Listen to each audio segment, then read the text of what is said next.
The first thing Aurelion noticed about the human was how ordinary he looked.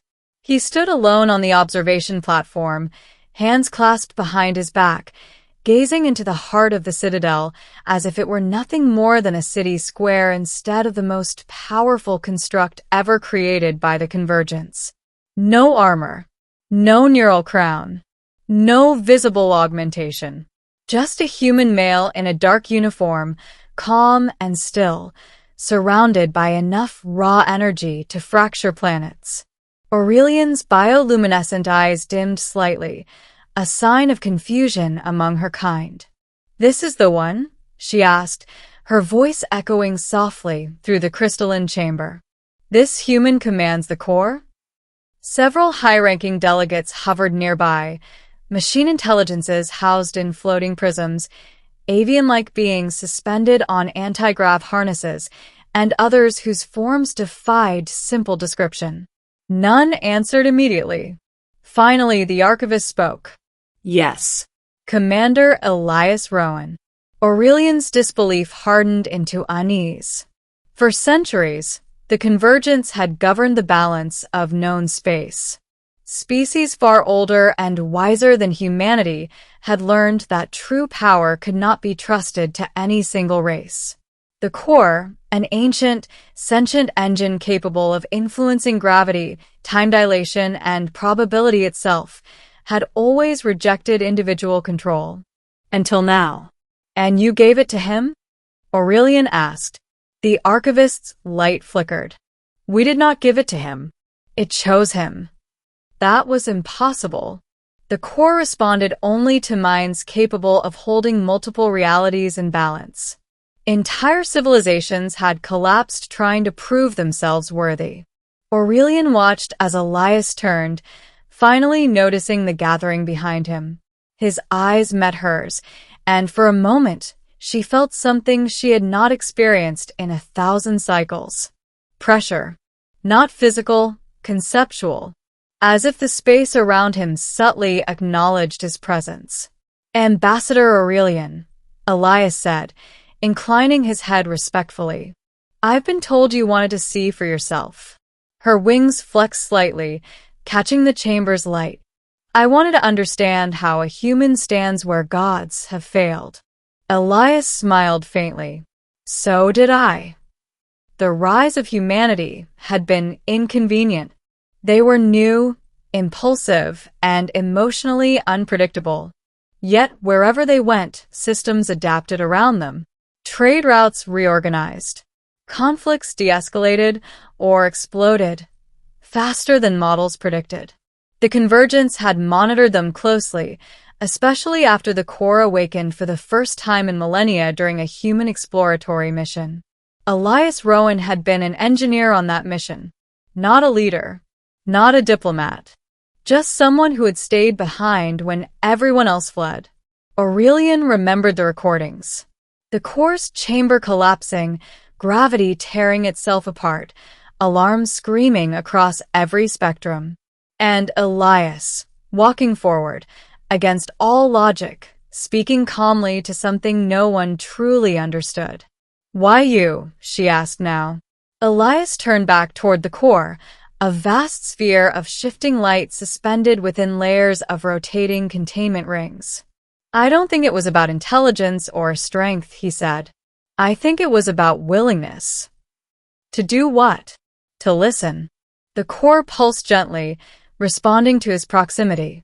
Aurelion felt a chill ripple through her wings. "Do you know what it can do?" "Yes." "And you still stand here without fear?" Elias considered that. "I'm afraid all the time. That's why it works."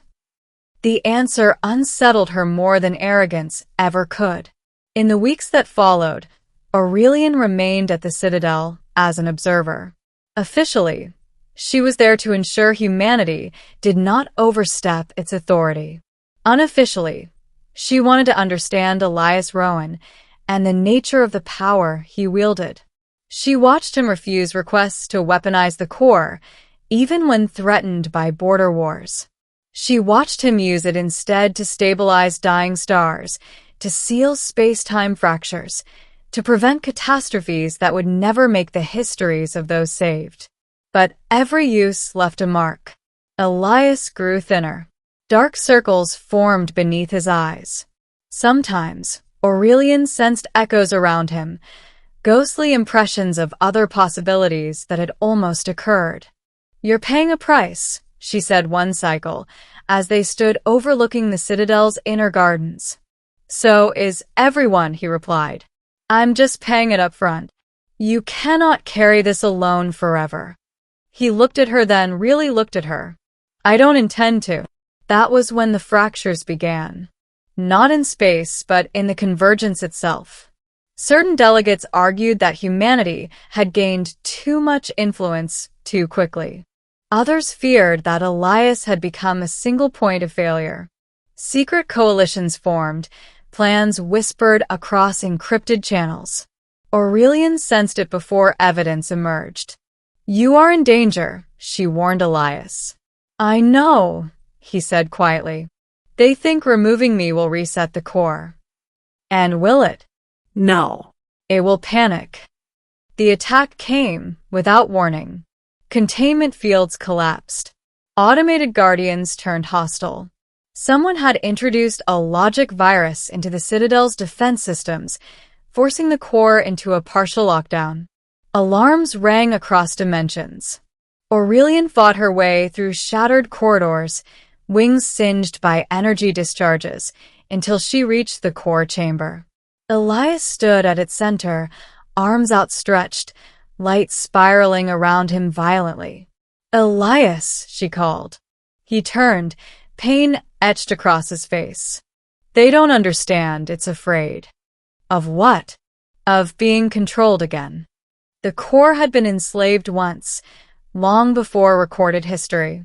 Its awakening was not just power, it was trauma. "Let me help," Aurelion said. "You can interface with it," he gasped. "Maybe not as you do," she replied, stepping forward.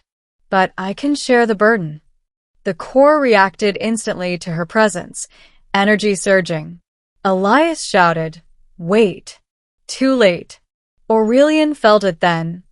Infinite pathways, countless futures pressing against her consciousness. She screamed as her mind stretched beyond biological limits, wings flaring wide as she struggled to maintain cohesion. And then, balance. Elias was there, anchoring her. Together, they steadied the core. The chamber quieted. The Citadel's systems rebooted. The conspirators were exposed and detained. The crisis ended. But nothing was the same. Aurelion collapsed, trembling. Elias caught her before she hit the floor. "You should never have been able to do that," he whispered. "Neither should you," she replied weakly. In the aftermath, the Convergence convened an emergency summit. The evidence was undeniable. The core could be stabilized through shared stewardship, but only with Elias as the central conduit. Aurelion addressed the assembly herself. "We feared human power because we mistook it for dominance," she said. "But what Commander Rowan commands is not control. It is responsibility." Some protested. Others listened. Elias stood beside her, silent. "The core does not belong to humanity," Aurelion continued, "nor to the Convergence. It belongs to the future. And this human has proven he will protect that future, even at the cost of himself." The final vote was unanimous. The core would remain active, guided, but not ruled, by Elias Rowan, with a council of shared species bound to transparency and restraint. Later, as the Citadel settled into uneasy peace, Aurelion found Elias once more at the observation platform. "You changed everything," she said. He smiled tiredly. "So did you." "Do you ever wish you had walked away that day?" she asked. He looked out at the stars, at worlds saved and yet to be saved. "Sometimes. But then I remember, power doesn't come from what you can force the universe to do. It comes from what you're willing to protect." Aurelion spread her wings, gazing at him with something like awe. She had lived for centuries, witnessed empires rise and fall, seen beings who claimed divinity crumble under their own ambition. Yet she had never expected this. A human, fragile and finite, standing at the center of creation, not as a ruler, but as a guardian. And for the first time in her long existence, Aurelion believed the future might survive not because of strength or superiority, but because someone finally understood the weight of power and chose to carry it anyway.